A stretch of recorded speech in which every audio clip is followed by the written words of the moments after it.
قبل ما نبدأ نصلي على النبي، ولو عجبك الملخص يا ريت تسيب لنا لايك وتعليق وتفعل زر الجرس علشان يوصلك كل ملخصاتنا الجديدة.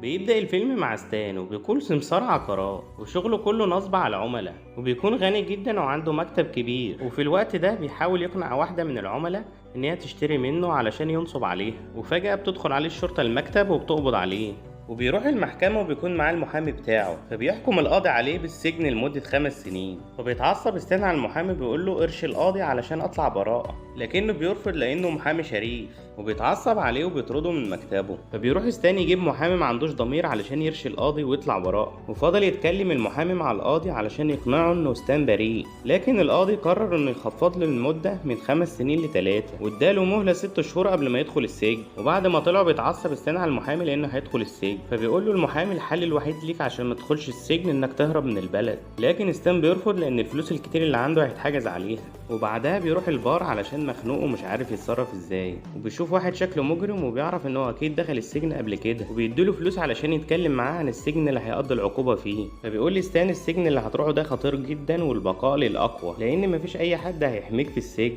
ويا تكون قوي يا اما هيفرموك، وبيكون في عصابات ومحدش بيقدر يتدخل بينهم. وبعدها بيقوم ستان من النوم وبيقرر انه يروح يتعلم الكاراتيه علشان يقدر يحمي نفسه، لكنه بيكون غضبان لان المدرب بيدربه مع الاطفال، وبالشكل ده مش هيلحق يتعلم اي حاجه في خلال ال6 شهور. فبيقرر المدرب ان يجيب له حد كبير يلعب معاه مباراه، فبيضربه ضرب جامد، فبيتعصب ستان وبيحاول يخنقه، فبيطلعوا المدرب بره وبيضربه ضرب جامد، وبيقوم بصعوبه بعد الضرب الكتير اللي اخده، وبيتفاجئ براجل عجوز واقف قدامه وبيقول له انا الوحيد اللي اقدر اعلمك فنون القتال في اقل وقت ممكن، وبيضرب الراجل ايده في الحيطه وبيكسرها. فبيوافق ستان انه يدربه وبياخده معاه البيت، وبيعرف مراته على المدرب بتاعه اللي هيقعد معاهم في البيت. واول ما بيشوف الاكل بتاع ستان مش بيعجبه، وبيحط المدرب ايده على النار وبيوري لستان قوه التحمل، وبدا يغير نظام الاكل لستان، وجاب له كبده نيه علشان ياكلها، وطلب من مراته ان هي تجيب لحمه نيه تضربها في الخلاط مع الخضار علشان ستان يشربها، وهو ده النظام الغذائي بتاعه. فبيرفض ستان انه يشربه لان ريحته وحشه، لكن المدرب بيفكره بالسجن اللي هيروح، وبيبدا يدربه على قوه التحمل، وبيستخدم سيخ والع وبيضربه بيه على صدره، وبيعلقه من صدره بمشابك حديد، وبيكون ستان مش قادر يستحمل. وبعدها جاب له المدرب عقرب علشان ياكله حي، هو ده الغدا بتاعه. فبتتعصب مراته لما بتشوف القرف اللي بيعمله المدرب، وبتلم هدومها وبتاخد بعضها وبتمشي من البيت.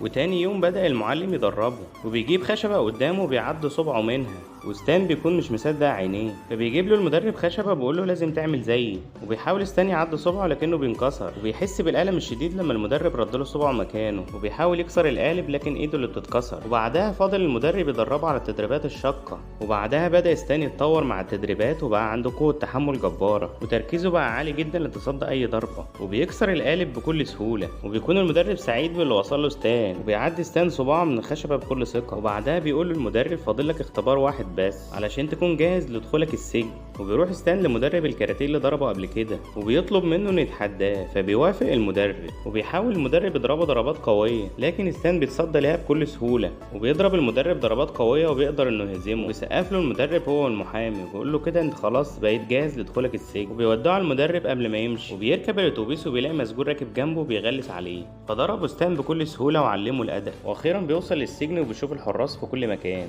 وبيدخل المأمور عليهم وبيعرفهم على القواعد اللي هيمشوا عليها في السجن، وايه اللي مش هيسمع الأوامر مش هرحمه. وبعدها بياخدهم للمكان اللي هيقعدوا فيه، وبيعرفوا كل واحد الأوضة بتاعته، وبيوصل ستان للمكان اللي هيقعد فيه، وبيلاقي راجل عجوز هيكون زميله في الأوضة، وبيتكلم مع ستان وبيكون فاكر إنه ضعيف، لكن ستان بيخبط السرير برجله فبتنخبط راسه في السقف، فبيقول له ستان انزل من على السرير، فبيخاف العجوز منه وبينزل بسرعة من على السرير، وبيطلع ستان يريح عليه، لكن ستان قلبه طيب ونزل من عليه وقال للعجوز اطلع مكانك، وبيكون اسمه لاري، وبياخده معاه ستان علشان يعرفوا على العصابات اللي موجودة في السجن. وهما ماشيين بيشوف ستان مجرم قوي ماسك مسجون ضعيف وبيضرب فيه، فبيغضب منه ستان وبيروح يتكلم معاه، وبيقول له ده مش قدك علشان تعمل فيه كده، وبيكون اسمه ريموت وبيستهزأ بستان علشان شكله ضعيف، لكن ستان ما سكتش ولم المساجين حواليه وقال لهم كلام على ريموت استفزوا بيه، فساب المسجون وراح لستان علشان يضربه، لكن ستان قام معاه بالواجب وضربه ضرب قوي، وكل المساجين اتفاجئوا باللي ستان بيعمله لانه قدر يتغلب على المسجون العملاق ده، وضربه ضرب قوي وكل المساجين كانوا فرحانين بيه. ومسك ستان ايد ريموت وكسر له صوابعه بكل سهوله، وقال له علشان تبطل تفتري على المساجين الضعفة. فبيظهروا له اصدقاء ريموند في العصابة وبيحاوطوه من كل مكان، وبيدخلوا مع ستان في معركة قوية، لكن ستان بيقاومهم بكل شجاعة ومرونة، وفضل يضرب فيهم لكن بيكون عددهم كتير، فاضطر انه يستعين بايد المكنسة علشان تساعده في الضرب. وقدر ستان يتغلب عليهم بكل سهولة لانه شجاع ومهارته قوية جدا في القتال، وبيوصل لزعيم العصابة وبيضربه ضربة قوية جدا في وشه، فبتطير سنانه كلها من قوة الضربة. وبيأمره ستان انه يلمها من على الارض، وبيحذر ستان كل المساجين علشان لو حد فكر انه يتعرض له. وبعدها بيطلبوا مأمور السجن علشان يتكلم معاه، وبيأمر الحارس انه يفك الكلاشات اللي في ايديه، وبيقدم له المأمور سيجار من النوع الفاخر، وبيجيب له كاس خمرة علشان يشربه. وبيكون ستان مستغرب من المعاملة الكويسة اللي بيعملها له المأمور، وبيكون عارف المأمور ان ستان شغال سمسار عقارات، وبيقول له انا محتاجك في مشروع مهم. وبيوري له المأمور القرية اللي هو عايز يبنيها مكان السجن، وبيقول لستان لو ساعدتني في المشروع ده هخرجك من السجن. فبيوافق ستان على طلبه وبيكون فرحان جدا. وبعدها بياخد كل الاوراق الخاصة بالمشروع علشان يدرسها، وبيدخل المأمور عليه ومعاه شريكه في المشروع اللي بيكون اسمه دانك. بس لما بيشوفوا ستان ما بيكونش مرتاح له، وبيعرف ستان منهم الخطة اللي هيستولوا بيها على السجن، وهي ان يخلوا المساجين يقتلوا بعض ويعملوا حالة فوضى علشان المأمور ياخد الارض ويبني عليها المشروع بتاعه. وبعدها بيرجع ستان لأوضته، هناك بيتكلم معاه لاري وبيعرفه على السبب اللي دخله السجن، فبيتعاطف معاه ستان.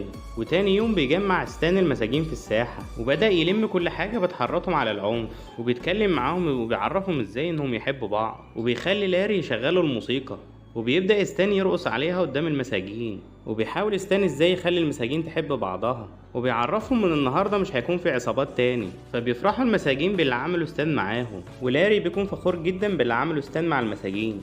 وبنشوف بعدها تحول كبير بين المساجين وبعضها، وبقوا يحبوا بعض وبيرقصوا ويحتفلوا مع بعض، وما بقاش فيه اي عداوة بينهم، وتحول السجن من عصابات الى صداقة ومحبة بينهم. وبيتفاجئ المأمور باللي حصل في السجن وبيكون غضبان جدا، وبيأمر الحارس انه يجيب له ستان لان هو السبب في اللي حصل. فبيكلمه المأمور وهو غضبان منه جدا لانه بوظ له الخطة اللي كان بيبنيها بقاله فترة، لانه كان عايز يقفل السجن عشان يبني المشروع عليه. وقال له اللي انت عملته ده لو في مصلحتك ولو في مصلحتي، لانك لا هتخرج من السجن ولا انا هبني المشروع. واخر المأمور مزاق من ستان هدده بالقتل، وقال له قدامك مهلة يومين تفكر فيهم قبل اللجنة ما تيجي. وبعدها اتصل محامي ستان عليه وقال له اسمع كلام المأمور، وده علشان المأمور ضربه ضرب موت، وقال له علشان تخرج من السجن وتستمتع بحياتك. فبيقفل التليفون وبيقتنع بكلام المحامي. وتاني يوم بيروح ستان للمساجين في الساحة، وبيقرر يهد كل اللي هو عمله لان هو ده الحل الوحيد في خروجه من السجن.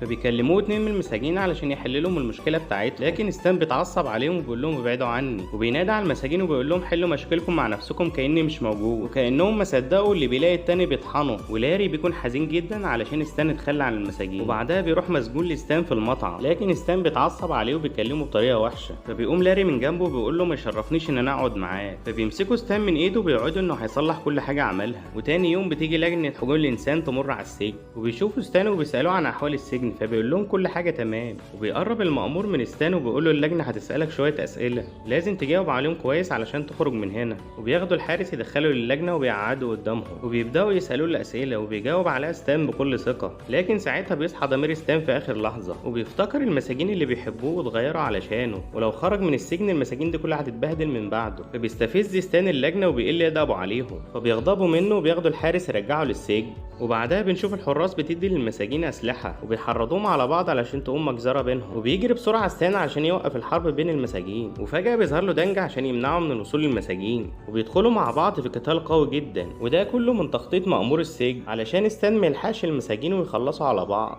وياخد هو الارض وشريكه دانج عشان يبنوا عليها المشروع. بس ستان قوي جدا وبيقاوم بكل شجاعه، وبيقدر يتصدى لكل ضربات دانج، وفي الاخر قدر ستان يتغلب عليه وضربه ضربه قويه طيرته من المكتب. وبنشوف المساجين والشر في عينيهم وبيكون خلاص هيخلصوا على بعض، فبيظهر لهم ستان في اخر لحظه وبيمنع المجزره ان هي تحصل. وبعد ما كانوا هيقتلوا بعض بيرقصوا ويغنوا، وبيشوفهم المأمور هما بيرقصوا فبيغضب منهم، وبيأمر الحارس ان يضربهم بالنار لكنه بيرفض. فبيزق الحارس بايده وبياخد السلاح منه وبيضرب على المساجين النار. وشاف المأمور ستان وكان خلاص هيقتله، لكن بتظهر مرات ستان في اخر لحظه وبتضرب المأمور، وبيضرب المدرب الحراس وبيقول لستان انت مش لوحدك. وبعدها بدأ ستان يعلم المساجين فنون القتال، وحبوه المساجين لدرجه انهم ما يقدروش يستغنوا عنه. وبيخلص فيلمنا. ان عجبك الفيديو متنساش تشترك في القناه وتفعل زر الجرس عشان يوصلك كل جديد. اشوفكم على خير.